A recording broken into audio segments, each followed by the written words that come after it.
Welcome to the Festival of Dangerous Ideas podcast. FODI started in 2009 and is the original Disruptive Ideas Festival. Each year it brings to light important conversations that push the boundaries of conventional thought. Speaking at the Festival of Dangerous Ideas in 2015, Dr. Helen Joyce, the international editor of The Economist, discussed why the right to doctor-assisted dying is supported by so many and yet legal for so few. She asks if it's possible to prevent the normalisation of impulsive suicide while allowing those facing imminent death the dignity of a final choice. In her presentation, she notes that a number of countries across the world have already implemented laws allowing assisted dying, and yet interestingly, only a small number of people actually use them. Individuals in developed societies have control over so many areas of their life and body. Why not have control over their death? Please note this talk contains sensitive material. This is Helen Joyce with The Right to Die.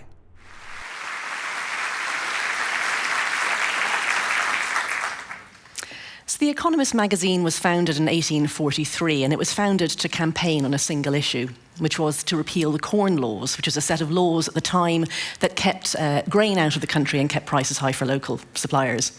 And 3 years later, those laws were repealed. We didn't just shut up shop and go and do something else. The magazine kept going and it kept campaigning. So in the last 20, 25 years, just to pick out a few subjects that we've campaigned on, we campaigned for gay marriage. Well before anyone else was saying this, we put this on our cover in the 1990s. We are still campaigning to decriminalise prostitution and to decriminalise the taking of all illegal drugs. These are the sort of whistle-stop tour of some of the things that we care about, and I bring out these ones particularly because there are some common themes. The first is this idea that we campaign. People often say, why do you cover the things that you do, and why do you argue for these things? You're called The Economist. I suppose it's a confusing name. They think that we're going to just report on economics. But actually, we were set up to campaign. A second reason that I wanted to highlight these particular issues to you was to point out that things can change really very, very fast sometimes from what's the received wisdom. So when I started The Economist 10 years ago, I don't think anyone really except us was arguing for drugs to be decriminalised, except a few fringe groups. We've nearly won that argument now. Marijuana being decriminalised in America, the home of the war on drugs. And people no longer think that it's a ridiculous, far-out idea. Things can change very, very fast.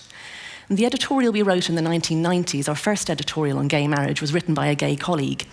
And he said at the time, and he wrote, that he was arguing for future generations. He didn't think that he would ever have the chance to marry the man he loved himself. He's married now. And so things can change so fast. Well, what about what we're talking about here today? We got a new editor in February as Annie Minton-Beddoes took over. She's our first female editor. And one of her decisions as editor was to renew this focus on campaigns. And the subject she chose for her first campaign was doctor-assisted dying. Why? Well, it fits with our liberal values. That's the thread that runs through all these examples I gave you. We're a liberal newspaper in the old-fashioned sense of meaning that people should be allowed to do what they want unless we have a rather good reason to stop them. And that good reason might be that they impinge on other people's freedom to do what they want, or that there's some very important public good or general good that stopping them is essential to allow that good thing to happen. But if we don't have a good reason, then we're not going to stop them. Another reason is that there's a lot going on. I know here in Australia there are politicians who are campaigning to introduce assisted dying. You're not alone in this. There are very live campaigns in the UK where we're based, in Canada, in many American states, and in several European countries as well. So it's of the moment, and we are a newspaper, so reporting on what's going on is important to us. Another reason is that's a chance for us to have influence. It really matters. It's a subject that matters, and it's something where there's change is possible right now. And of course, with demography being what it is, as we all grow older, it's becoming an even more important issue for even larger numbers of people. So what are we talking about here? Assisted dying. It's an umbrella term that we're using to cover two things that are given different names and that some people feel are rather different from each other morally. We don't particularly, but anyway. One of them is assisted suicide, so where you kill yourself with help from somebody, presumably a doctor, and that help generally involves writing you a prescription. And the other one is what's called voluntary euthanasia. That word voluntary is essential.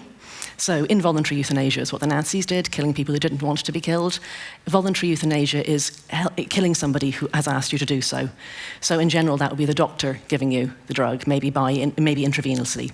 I don't see a big moral distinction between these two, but as I'll explain, some countries' legal systems do see a big distinction. If we go back not even very long, suicide itself was illegal in most places. And whenever I say this to people, people say, well, what could the possible penalty be? Well, the fact is you could try to kill yourself and fail, and in some places you would be prosecuted for that, and the penalties might include having all your possessions taken from you. Or indeed, if you did manage to kill yourself, that your possessions would become forfeit. It's only in the 1990s that in my own country, Ireland, suicide was decriminalised. There hadn't been a prosecution for ages before that, but it was still on the books. It was only decriminalised last year in India, and it's still illegal in Singapore. Well, when countries decriminalised suicide, many of them introduced a new offence, and that was the offence of assisting a suicide. It's a slightly strange offence because it's generally not illegal to help someone to do something that it's legal for them to do themselves. I can't think of another example, actually. What the thinking, I suppose, is that most people who are considering suicide are not really themselves at the time. They are maybe not a sound mind, they may be depressed, and that the appropriate reaction isn't to help them, it's to give them medical care, maybe to get them into counselling, maybe to get them antidepressants, maybe to at least try and get them to slow down and think. There's also the worry that there could be undue pressure, for example, from people who might want to get a legacy. Or that it might be that suicide, assisting a suicide, was really a cover for murder, that this is not what it looks like being. But one country that had very vague rules about assisted suicide is Switzerland. So when they decriminalised suicide in 1942, they brought in a very, very small restriction on assisting a suicide. They just said that it was illegal to assist a suicide for selfish motives, essentially to get a legacy. And some Swiss doctors, fairly shortly afterwards, started to help some people to die. And in the 1990s, probably the most famous clinic that has anything to do with assisted suicide, Dignitas, started to accept foreigners to come to Switzerland and get help to die. And since then, since 1998, I think it is that they were founded, they've helped over 1,700 foreigners from more than 40 countries to commit suicide. The next development, if we look back through the history of the assisted dying movement, was in Oregon, the American state of Oregon. So in 1997, a law came into force there that allowed doctor-assisted dying, specifically suicide, voluntary euthanasia is still illegal there, in certain rather tightly controlled circumstances. So the person who wants to die must be less than 6 months from death. That must be confirmed by 2 doctors. So they're terminally ill people. They have to be very carefully screened to make sure that they are of sound mind and that this decision is a fixed decision. And then they will be given a prescription of lethal drugs that they may take themselves. So since then, since 1997, only about 1,400 prescriptions have been written in that time, and only 2/3 of the people who got these lethal prescriptions actually took them. So a very small number of people have actually used that law. Several other American states have similar legislation now, and others are considering it. So California, just in the last few days, a bill that's modelled on the assisted dying law of Oregon, that law has progressed further through their legal system. I don't know if it'll come into force. They've tried several times by now, and some other states are thinking of a similar thing. Now, in the Netherlands, since the 1970s, even though assisting a suicide has been illegal there, they have had a sort of a strange approach, which is very Dutch, which is that even though it's illegal, they're going to tolerate it. This is exactly what they did with marijuana, by the way. It was illegal but tolerated there for decades before they actually changed the law. So there were a lot of campaigning doctors who tested the boundaries of what was legal, and then in 2002 they finally actually wrote a law. And their law goes an awful lot further than Oregon's does. For a start, you don't actually have to be terminally ill. You may be suffering in other ways. You don't have to be able to take the medicine yourself. In Oregon, you do. And interestingly, the large majority of people using the law in the Netherlands ask the doctor to give them the drug intravenously rather than taking the medicine themselves. Belgium introduced a very similar law the following year, and it's moved very fast to extend the boundaries even further than the Netherlands has. Last year, they actually abolished the lower age limit entirely. So now there is no one who's too young for this law to apply to them. So what do we know now? We've had assisted dying laws of different sorts on the books in several different countries for up to 20 years, in Switzerland's case, much longer. The first thing to say is that it's not very much used. So as I said, in Oregon, only about 1,000 people have taken this sort of drugs in the 20 years nearly since the law was passed. And since it was meant to be something that was helping people to die, if that's what they wanted, that's really a rather small number and suggests that perhaps the law is rather overly tightly defined. In Belgium, so Belgium's a country of two parts, like there's a French-speaking part and a Dutch-speaking part, and the Dutch-speaking part is culturally much more similar to the Netherlands. In that part of Belgium, actually 5% of deaths are now assisted suicide or voluntary euthanasia. I've heard this number quoted as if it's really rather large. I don't think it is. I mean, dying is something that we all do, and for most of us, the end is not very sudden. So 5% doesn't strike me as something that you would feel, if you decided that this is an okay way to allow people to die, do you think 5% is a lot? But I'd be interested in hearing what you think. The next thing is that it's mostly about terminal cancer. Even in the Netherlands and in Belgium, where the law is open to people who aren't even actually terminally ill, it's generally used by people who are close to death, and it's generally cancer.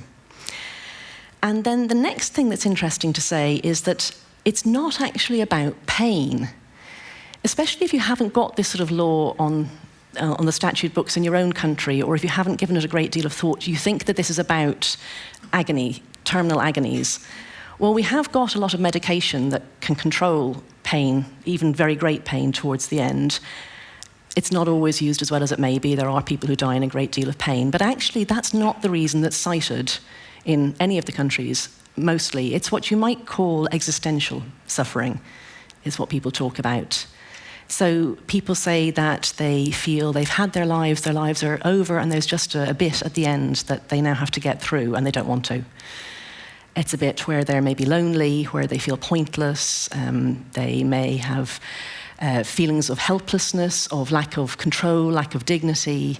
If you are extremely ill, if you are close to death, I'm sure I'm not the only person here who has been close to somebody who's died.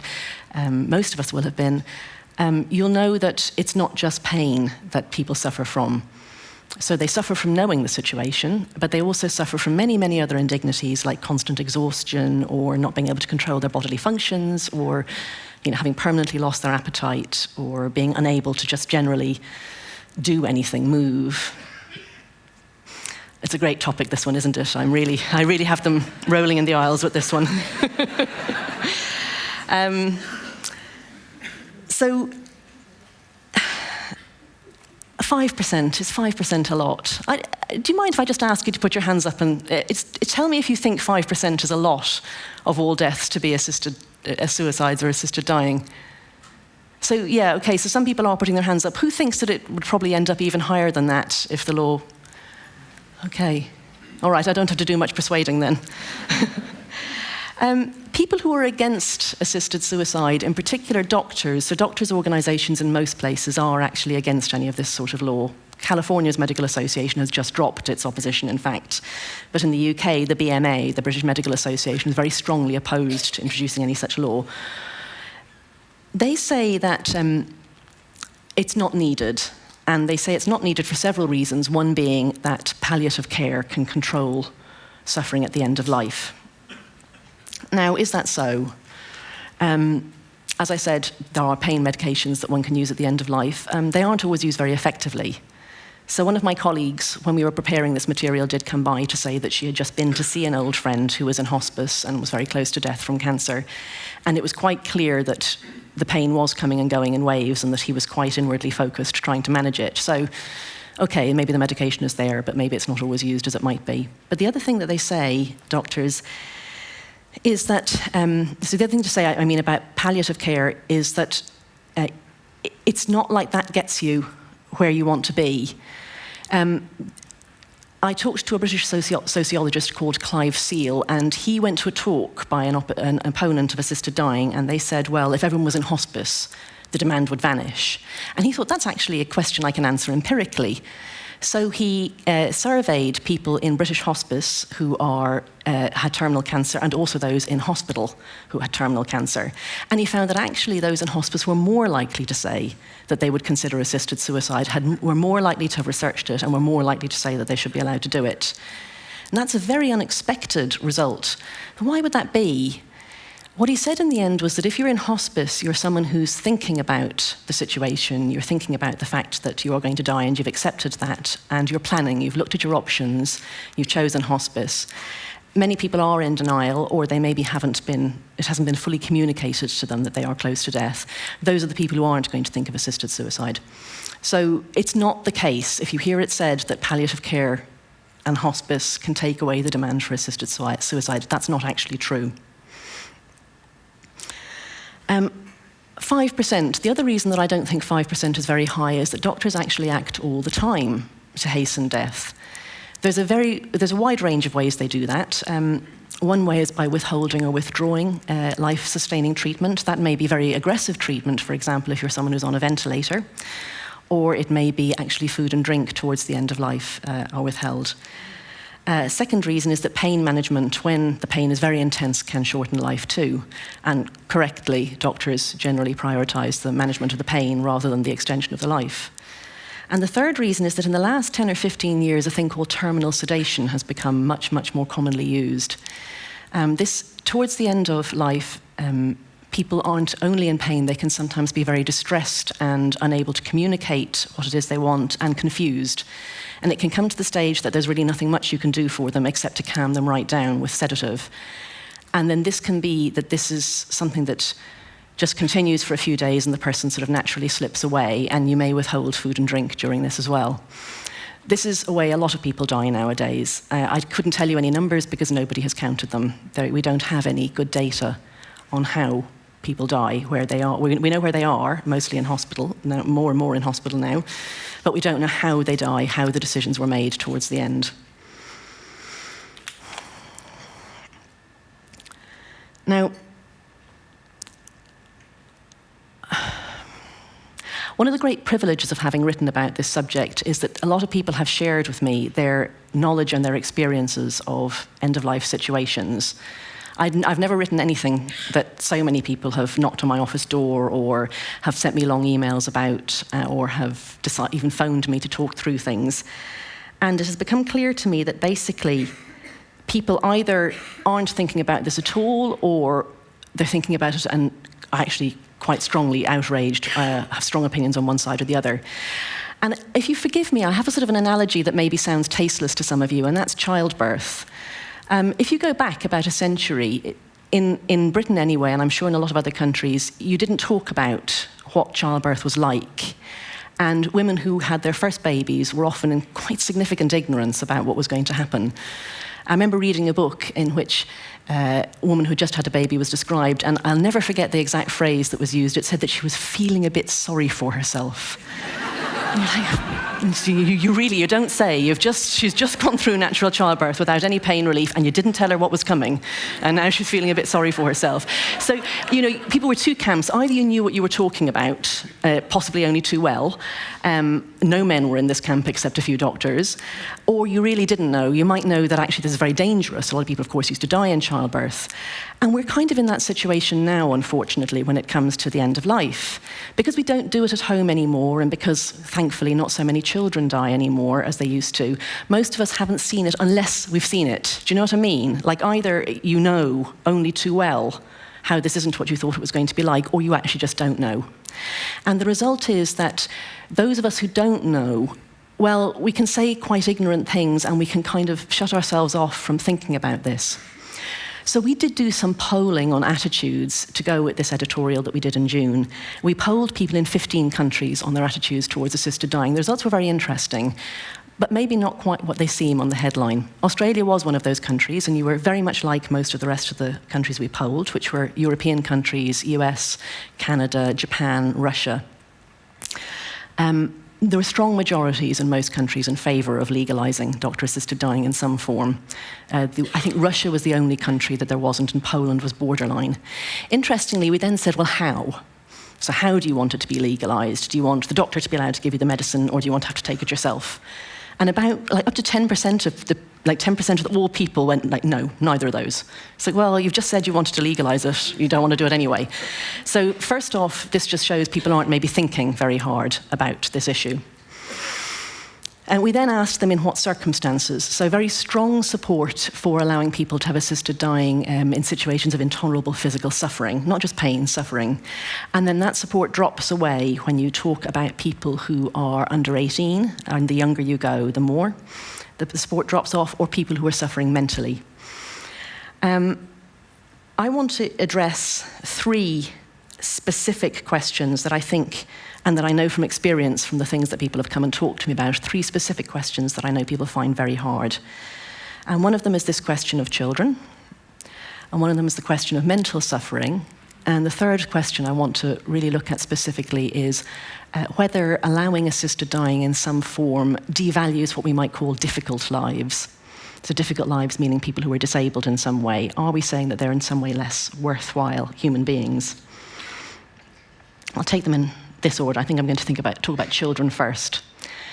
So it seems that when those of us, the population at large, are asked, do you think doctors should be allowed to help you die in some circumstances, people would sort of reflexively mostly say yes. And I was talking about this just yesterday to somebody here. It's like the way many of us sort of reflexively say, oh, I don't want to have to go into a nursing home, or I don't want to die in hospital, just shoot me. I don't know if you've ever said that, but people really do say that. Or they say, I just want to be put down like a dog or something. They really do say this. I'm not making this up. I think that's showing, A, that the starting point is that people don't have an instinctive feeling that you shouldn't have control over this aspect of your lives, but B, that they're not thinking very hard, and C, that they don't want to. The fact is, no one is going to shoot you. No one is going to put you down when it comes to it. You may well die in hospital. You may well go into a nursing home. We all know this when we think about it, because we see what happens when we look around us, and we don't want it. People don't want to die in hospital. They don't want to go into a nursing home, and they don't want the end of their lives to be very drawn out. But we feel powerless to stop it, and we don't know what to do about it, so we just don't talk about it and we don't think about it. We sort of cut it off by saying, oh, just put me down, and then on we go. Well, when it comes to kids, it's the other way around. Our reflexive, instinctive thing to say is, no, of course not. That's a terrible thing. How could you even think of shortening a child's life? It's the most awful thing. Well, the reason you might think about it is because children also suffer and die. And we all know this too. We just very badly don't want to think about it. I think the best thing about living now and not living a century ago is that very few children die. And there's literally nothing that development means that's more important than that. Sadly, a few still do. So children do get cancer, and they do die, and they do suffer. And if we say that in that situation we would be willing to allow an adult to shorten the last few weeks, the last few days, I cannot see why we would stop a child from doing that. People say, well, how would you decide? They're children. Well, the fact is that when children are very, very ill and when they're dying, extremely difficult decisions already have to be made. Any child who's terminally ill, the decisions that have to be made already will have included when to stop trying treatments that have no chance of success, or very little chance of success. They may have included deciding whether to try an amputation to see if that'll stop the spread of an illness.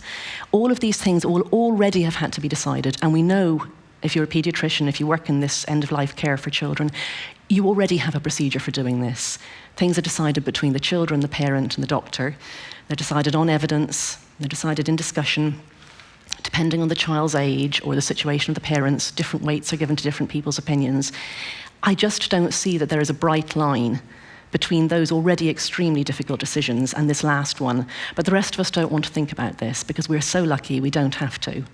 That's why I would argue for any law on assisted dying not to have a lower age limit, but I would of course say that the child had to be terminally ill. I'll explain why I wouldn't make that restriction for adults and why I would for children. So the second one is this idea of mental suffering. Clearly people from the polling results are very, very uncomfortable with the idea of allowing doctor-assisted dying for people who are suffering mentally rather than physically. I think there's a lot of reasons for that, and some of them are rather good ones. I think the good reason is that, again, one thing we all know, and maybe we've started to talk about more recently, but still don't talk about enough, is a lot of people will go through a depressive patch at some point in their lives. Depression is really common. And most of us who go through depression, we come out of it and we're glad to be alive again. And most people who try to kill themselves and fail are glad they failed and don't try again. So what we're afraid of is normalizing suicide in any way, or helping people to do something that if they could just have been helped to just cope for a little bit longer, they'd have come out the other end and they'd be glad that we'd helped them. This is very hard to answer. I mean, these are good points, genuinely. You do not want people at the very low point of something that's going to turn around, making a decision that obviously is one they can't reverse. And you don't want to normalise the idea that suicide is just, something that you might consider doing, or that it's even brave, or that people who are suicidal or depressed often say they're a burden on other people. You don't want them to think that being a burden means you should get rid of yourself and not be that burden anymore. But then on the other hand, if you're suffering physically but not suffering mentally, I'm not even sure what that means. And suffering is mental. If you're not suffering mentally, you're not suffering. It's something that's experienced, it's something that's lived. And you can arguably, the law in Oregon, which is very strict on this, if you show, you must be interviewed and they must decide that you're not mentally ill, in particular that you're not depressed. If you're depressed, they won't give you the medication. And a lot of people are turned away on this ground. So there's this strange situation whereby if you're terminally ill, probably with cancer, that's what most of the people who use the law in Oregon are, but you're coping unbelievably well, and you're able to be really cheerful when you're interviewed by the doctor, they'll give you the medication. But if this is the moment at which you realise that everything, that your life wasn't what you'd hoped it to be, that now it's over, and you sink into just despair, they won't give you the medication. So, again, I'd be very interested in hearing what you think about this. Do you think that it's possible? I do, but do you think it's possible to draw a law, to draw the boundaries, or to have procedures for a law that doesn't in any way normalise suicide for people who are in a transient state of suffering, but not lock out people who are in, I think, what must be the most appalling situation, to be terminally ill and to feel despair, and to be turned away because you feel despair? It's a good point, I think, here to address two issues that came up when I was doing my reporting and when I was talking to colleagues about all of this. And the first one is why doctors? Why doctors we want to help? And the second one is why suffering at all? Why are we talking about suffering here? So there's a member of our House of Lords in the UK, Baroness Laura Finlay, who's a very senior doctor. She's either still currently the president of the British Medical Association, or she may just have finished her term as president, I'm not sure. And she's a very strong opponent of any sort of assisted suicide legislation. I interviewed her for the piece, and her opinions are important because she is a palliative care specialist, so she has been with a lot of people when they've died. And she's against the whole idea for several reasons, but specifically she says that doctors shouldn't be in this role. Doctors are people that we give a great deal of authority to, and they're listened to with great attention, and they're listened to for what they don't say as well as for what they do say. So she says often people say to their doctors things like, oh, just put me down now. This put me down is such a theme. And what they want is they want the doctor to say, no, it's not that bad. No, I can help you. No, I can make sure that you don't suffer pain. They're eliciting, they're afraid to just ask you. They're afraid to just say, how bad is this going to get? How long do I have? They maybe don't think they're going to get an honest answer. They're very afraid. They want comfort from you. But she says that if you are going to allow anything in the way of assisted suicide, it should not be the doctor, it should be done through the court system. You could go, for example, to the family courts and you could say, I fit within the terms of the legislation, whatever the legislation is, and then the court could order a prescription to be written from you, which you could pick up from some depot or something. I don't think this works. And the reason I don't think it works, well, you're able to kill yourself. You don't have to go to anyone, I know that. But we control lethal substances, and the way that we control them is via our doctors. Doctors are specifically the people who are allowed to prescribe things that the rest of us can't get without a doctor's prescription. So in a world where we had no doctors and we had no medical profession, you would just be able to go and get the poison. I mean, that's what Juliet did when she wanted to die because Romeo didn't love her anymore. She just went and got poison. We can't do that because doctors are there to do that. So I think you have to do it via doctors. And the other one is, who else is talking to you about what your options are? Like, who else is going to tell you what your situation is? I understand this business that patients are afraid to talk to their doctors, but I think that comes back to the more general problem that we do not talk enough about death, we are not open enough about this. That has to change. I totally agree about that. So that's my answer to the why doctors. Now, the why suffering, this one was quite an interesting one. So when I've been working on this article for months and months. I was asked to coordinate correspondence around the world and to put together the reporting and then to write the leader with it. And then towards, when we knew we had a date for publication, it was discussed in one of our editorial meetings in London. And anyone can go, everyone's expected to go really, and anyone can chip in. And so I laid out the line of what I wanted to write in the leader, and I was very heavy on the personal choice and autonomy, and this being very much the Economist's values. And one of my colleagues, a young economist, he said, "Helen, I don't understand the role of suffering at all in the argument you've made." And I'm sorry, this is a bit flippant of him, but what he really said was, he said, I might be feeling very down about the state of Greece's economy. And I say to myself, I'm going to kill myself. I feel so down about that. Why would I not be allowed to go to a doctor and ask for a prescription in that situation? And of course, nobody does this. It's a hypothetical, but it actually gave me pause, and I thought, I'm not sure what the role for suffering is in this argument, or what the role for suffering is in the legislation. I mean, yes, people are going to use this because they're suffering, but why do we need to say that? And I came back to him afterwards, having thought about it, and I said, totally apart from the argument that the people who will use this are the people who are suffering, it's that we have said, yes, you can kill yourself. We got rid of these laws that say suicide is a criminal act. But now we're talking about something more, which is the state sanctioning it and society saying that we're going to help you in some way, that we're not only not going to stand in your way, but we are going to help you. We do have a right to say in what circumstances we're willing to do that. And we do have a right to write in the legislation what we think is sort of reasonable or natural here. And also, this issue of not normalising suicide or making it more likely that people who are in transient states of despair will use the legislation. I think by writing the law, you can help to frame that understanding.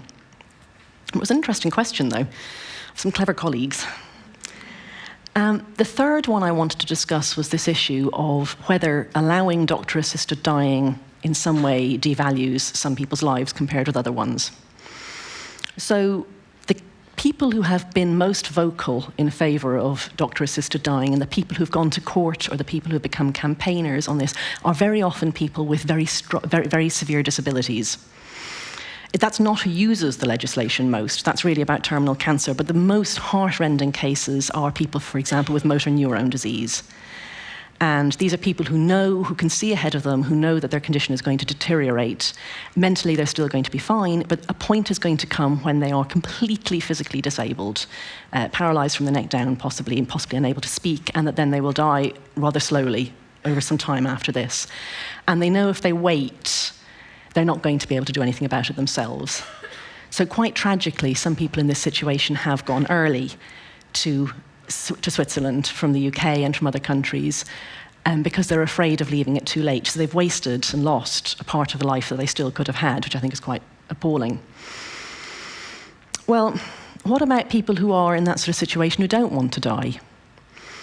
If we write down in the law any sort of set of conditions in which we think it would be reasonable to help you, and we write down that your life is very difficult, that you're severely physically disabled or something, are we saying, yeah, we know why someone like that would want to die. That is a lesser life. And where, if you are paralysed, we will help you to die. If you're not paralysed, we won't. Are we, by doing that, saying that paralysed people are less valuable in some sense? And some people feel like that. They feel very strongly. In particular, a lot of disabled organisations campaign against any assisted dying laws, and that's exactly the argument that they use, that it's lessening their value. It's saying that they're less worthwhile people. Against that, interestingly, a lot of disabled people totally disagree. So we didn't poll separately for disabled people, but some countries have asked disabled people specifically as a subgroup within people more generally what they think, and they don't find there's lesser support. And some rather high-profile disabled people themselves have spoken out on this, and Stephen Hawking being an example. So he rather recently said that to keep someone alive against their wishes seems to me to be the ultimate indignity. That was his take on it. He says he doesn't want to kill himself now. He's got plenty of physics still to do. But that if he runs out of ideas and feels like there's nothing left for him, he could really imagine that. I had the great privilege of interviewing a man called Stephen Fletcher for this article. He's a Canadian MP. And 19 years ago, he had what he calls his quintessentially Canadian accident. When he was 23, his car ran into a moose and he broke his neck. And he was for several months unable to even breathe unaided, unable to speak, unable to communicate except by blinking. He is now able to breathe and he's able to speak, but he is still paralysed from the neck down. Since he had his accident, he became an MP. He became a minister. He was transport minister for a couple of years in Canada, and he has campaigned for assisted dying. He has been putting forward a private member's bill. I think it's out of time now, but Canada's actually going to have assisted dying quite soon anyway because of a Supreme Court decision. So his point was that he looks back at those first terrible months when he was completely unable to do anything, even breathe, or unaided. And that's the situation that somebody with motor neurone disease knows is ahead of them. And he still had hope. He was told that there was hope that it would improve, and in fact it did. But if he'd had no hope, he didn't go so far as to say that he would definitely have used it, but he said he should have had the option. That option should have been there for him. So different people in the same circumstances who make profoundly different decisions. I don't think any of us know what we'd do if we were in that situation. I mean, I've asked quite a lot of people, I've told quite a lot of people Stephen Fletcher's story, and most people say, oh, I'd want to die. Actually, they're wrong. It's amazing. We know from people who have had very life-threatening injuries that have drastically changed their physical level of ability. People say beforehand, oh, I could never be happy again, or I would want to die. Actually, a year after the accident, it's quite astounding how people are sort of back to their own selves. So you don't know until it happens to you, but different people make very different decisions in these situations. It looks very different to different people. There isn't an abstract stuff called life that we have to defend or protect or hold sacred. There are only individual lived lives, and those lives are lived by individual people who feel different about things. I know that sounds trite, but do you know the way it is when you spend several months thinking about something, you often circle back to something that you could have said at the beginning, people are different. And you realise, yes, they really are different. That's incredible. Wow, now I know it.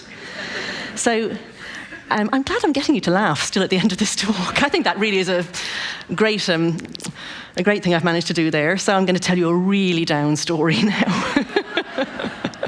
The story that I found absolutely hardest, absolutely most heartbreaking in all of this. I cried quite a lot when I was writing this article. I'm not ashamed to say I did have some snivelling sessions. So a young man called Daniel James in the UK, he broke his neck when he was 22 in a rugby scrum. And he really was not able to reconcile himself in any way to this. I think he had a little bit of movement left, and he did try whenever he was given any opportunity to kill himself, but he wasn't able to. And a year after his accident, his parents, when he was 23, accompanied him to Switzerland and stayed with him while he killed himself. He died. And I mentioned this in the article. So when we file our articles, they go into a shared system that anyone can go into, and people are encouraged to have a look if it's a subject they're interested in, and they maybe come by the author's door or the editor's door and make comments if there was a bit they didn't understand or that they felt needed more clarification. And one of my colleagues stopped by and he said, you're just going to have to give more details about that Dan James story because it's completely mad. Those are the words he used, completely mad. He said, obviously, he was seriously depressed, he needed treatment, what were his parents thinking? And then he said some sort of more unkind things about the parents. And then about a half an hour later, another colleague came by and she shared with me some stories that she knew personally, and I said to her, "What did you think of the Dan James story?" And she said, "I'd have gone with him. If he was my son, I'd have gone with him." And because we don't talk about all of this, we don't talk about death, and we don't talk about what you would do in these terrible circumstances, each of us thinks that our position is the natural position. It's like we didn't talk about abortion or childbirth or any of these things, and I don't know that talking about it changes your mind, but it does at least open your eyes to the fact that other people feel profoundly different about these things.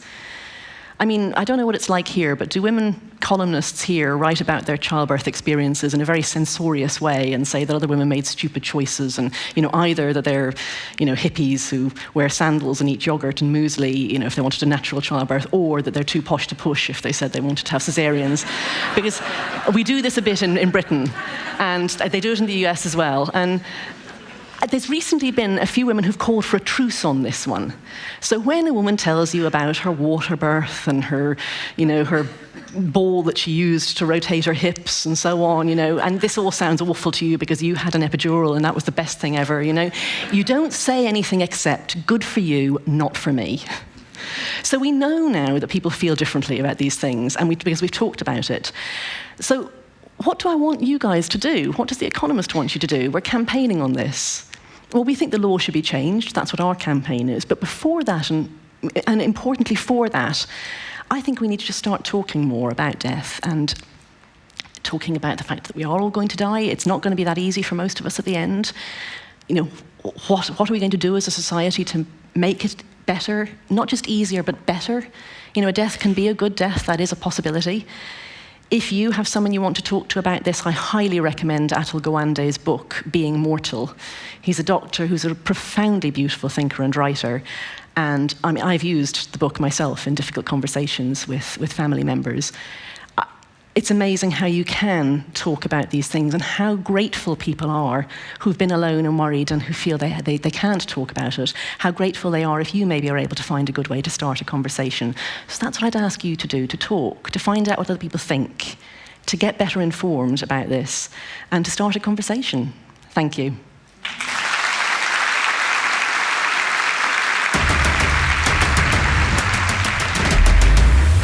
This session was recorded live at the Sydney Opera House. The Festival of Dangerous Ideas is presented by the Ethics Centre. The Ethics Centre delivers programs and experiences designed to bring ethics to the centre of our life. We offer counselling for individuals, consulting, leadership and development services. As a non-profit charity, we rely heavily on donations to continue our work, which can be made via our website. Thank you.